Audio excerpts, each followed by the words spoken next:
What's going on, everybody? Hope you're all having a fantastic day today. Now, today we're going to be checking out some Call of Duty Black Ops Cold War gameplay. We're going to be rocking the Milano when it comes to this game. Probably one of my favorite SMGs ever. I'm going to be honest with you guys. After they buffed this gun, it is just insane how overpowered it actually is. Now, I did change my attachments for this gun more recently, so everything you're seeing in this gameplay, it's about a day old, but in one day I did change my class setup completely, and I love it 10 times more. And if you guys want to stay up to date with all my class setups, or just see how I rotate the map, or how I play Black Ops Cold War in general to get more tips and tricks and stuff like that, I highly suggest checking out my Twitch channel. Link to that is down in the description. We live stream every single day over there for about like 3 to 4 hours, maybe even 5 if we're really feeling it, if the vibes are really good that day. Make sure you guys go check out that channel and show some love over there. But we did drop the nuclear in this gameplay, almost dropped a double nuke to be exact. I got a little too aggro at the end, as I typically always do, and I completely choked it, but at least I got the first nuke.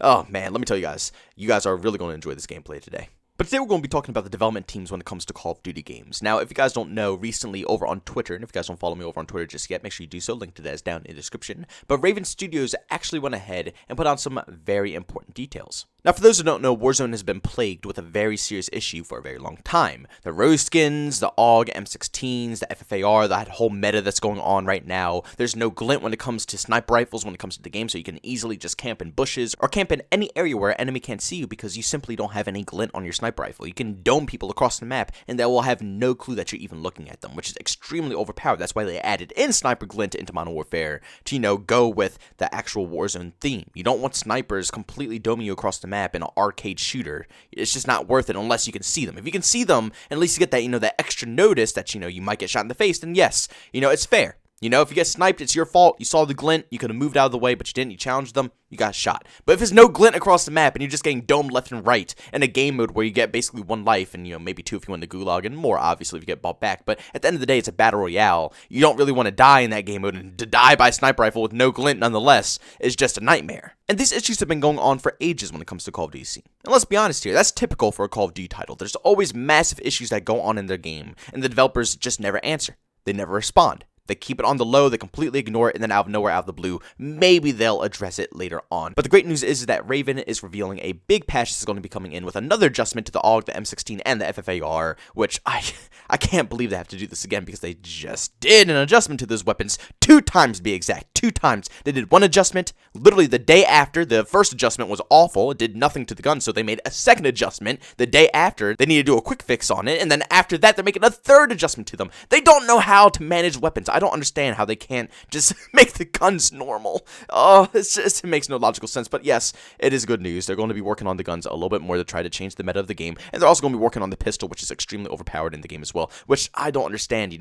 Why is the gun overpowered? This gun was already hinted at being extremely insane before it even released. People are already saying it's going to be meta. People are already saying it's going to be absolutely broken. Here it is. It releases. It's broken. No surprise here. Why did it release like that? Everybody already called it. The developers should have tried it, maybe test it out. It's probably to get more sales when it comes to buying stuff out of the store. But other than that stuff, they also adjusted the Rose skin. As you guys know, Rose is probably the darkest skin in the whole game. Impossible to see her, especially when you go into places like Superstore or any dark area. You could just easily hide in any type of corner, and nobody will witness you. They're making adjustments to that skin, and then, like I said, they're going to be fixing the glint, and they're also going to be changing some things with the RCXD car. But this is a major update, a very, very, very needed update. I'm extremely excited to see this come out because I'm a big Warzone guy. I love Warzone. I love BRs. And even though I don't post it much on my channel or anything like that, Call of Duty is just dead right now. I love 6v6 more, obviously. I'm a 6v6 fan, but let's be honest here. Cold War and Modern Warfare, they're just not it. They're just simply not it. We need a game that's actually going to be solid with 6v6. So until then,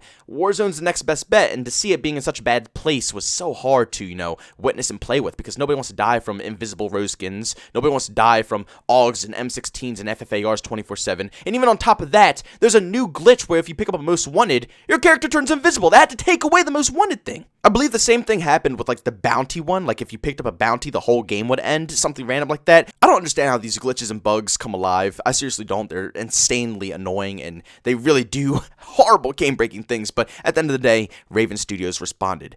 But the fact that it took, 1, this long for them to respond, and 2, the fact that it took a million extremely popular content creators who have high numbers when it comes to followers, subscribers, it doesn't matter what platform they're on. It took so many different influencers to convince the actual studios to change and adjust some of these things in this game. Do you know how long Rose has been a problem in Warzone? Do you know how long it's been a problem? Months! Months, ever since it first came out, it was a problem. Ever since they first introduced Rose into Modern Warfare, it has been a problem in Warzone. But it took all these massive content creators when Warzone finally popped off and all these big guys finally come in and they switch over from Fortnite and Apex and they finally come over to Warzone and then they start playing it. Of course, when they get annoyed, then the developers start saying, oh, okay, I'm coming to fix your problems. I'm coming to handle the game. This is ridiculous, man. These have been things that the community have been complaining for ages. Why is it that we have to wait until the top dogs come in to actually get a response from you guys? That doesn't happen in Battlefield. Battlefield, their community gets treated a lot better than this. Yes, they do get handled pretty poorly sometimes, but at the end of the day, they do listen. A lot of the bad changes they made in Battlefield 5 were changed because the community didn't enjoy it. For example, the time to kill change. Nobody asked for that. They just did that out of the blue. It was the stupidest thing I've ever seen any development team do. Completely changed the whole time to kill of the whole game for absolutely no reason because they personally thought it would be better. They never consulted anything with the community. They just did it. But because the community didn't like it, not only did the big influencers not like it, but a lot of the, the literal guys, a lot of the people who are just your casual players, they didn't like it. They complained about it. They got their voices out there, and we were heard. And they actually communicated with us instantly. And they did multiple patches, obviously. They didn't fix the time to kill the next day. It took months for them to, readjust the time to kill. But at the end of the day, they talked to us. They responded to us. They communicated with us. And we knew exactly what was going on, and we were being listened to. Call of Duty, when the community complains, we're shouting at nothing. They don't respond. They don't even interact with any of us. The only time any Call of Duty developer actually comes and talks to us is when a massive name comes into the scene, whether they're an MLG Call of Duty player or if they're just a YouTuber or a Twitch streamer with millions of followers. Those are the only people that they'll listen to. Anybody else, we just get ignored. Like, could you imagine if Call of Duty went through a time to kill change right now? Like, what if in Black Ops Cold War, they just said, oh, you know what? Middle of the life cycle. You know what? I just feel like we're going to change the time to kill. Instead of 150 HP, let's put it to 250 HP. Screw it. Let's just put it at 250. The community will deal with it. Could you imagine how long it would take for us to actually get what we wanted from them? The community, whether you like it or not, let's just say the community absolutely hates 250 HP. If the community hated that, we'll be sitting there for months, maybe even for the full life cycle, the full year that the game is out, until we get a time to kill change back to normal. Big content creators right now only play Warzone, so 6v6 Call of Duty is done for. They can make any change. They can make any issue in this game be much worse than it already is. And we will have no say, because none of the big content creators are here to change it. If a big content creator came here and said, oh, yo, this 150 HP to 250 HP change, horrible, change it back now. The developers, oh my god, yes, sire, please, forgive us, we'll change it right now. But any one of us who say, oh my god, 250 HP, this is awful. It's too spongy. The gunfights aren't good. Can we go back to 150? They won't say a word. We won't hear anything from the developers. So yes, the rose skin problem might not be as game-breaking as you might think. It just might be an annoyance that, didn't really kill the action of the game. People could still use the rose skin and stuff like that and still enjoy it. But the point of the matter is that if anything worse happened to this game, like I just said, a drastic time to kill issue that nobody will be able to adapt to, our voices won't matter. They won't listen to us. If they can't even listen to us about a simple little skin that's, way too dark in a game mood, why would they listen to us about anything else? The developers who work on Call of Duty are just way too cocky. They have way too large of an ego, to the point where even the side developers like Raven Studios here won't even respond to the community. You know how long it took them to respond to us about the rose skin? And they're the ones in charge of Warzone, and they're a side development team. They're not one of the heads like Treyarch and Infinity Ward. So if it takes this long for Raven Studios to respond to us, God only knows. It's going to take years for Infinity Ward and Treyarch to respond to us. It already is. They don't even respond to us about anything that's going on in their games now. David Vaughn's out in the desert. He's in the desert. I mean, my God, dude. Being a Call of Duty fan is hard, guys.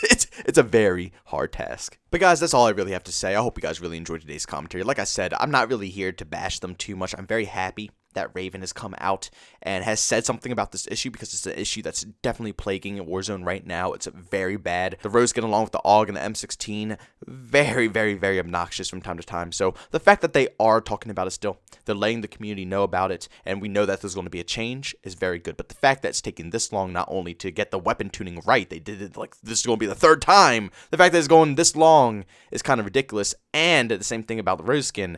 Why did it take this long for them to finally recognize it? You know, we've been complaining about this for months, and they're finally going to go around to fixing the rose skin. I mean, these things should have been done long in the past. The fact that the Call of Duty community even has to fight for some of these easy little changes is just ridiculous. But guys, thanks so much for tuning into this video. If you enjoyed it, make sure you leave a like, and by all means, if you hated it, leave a dislike. Also, if you're brand new and you enjoy the content, don't forget to subscribe and hit that bell notification button. Also, want to chat with me, there's 2 ways to do so. I have a Twitter and Discord, both links are down in the description, and also catch you live streams on video games I do over on Twitch. A link to that is in the description as well. But guys, thanks so much for tuning in. See you on the next one. Peace out.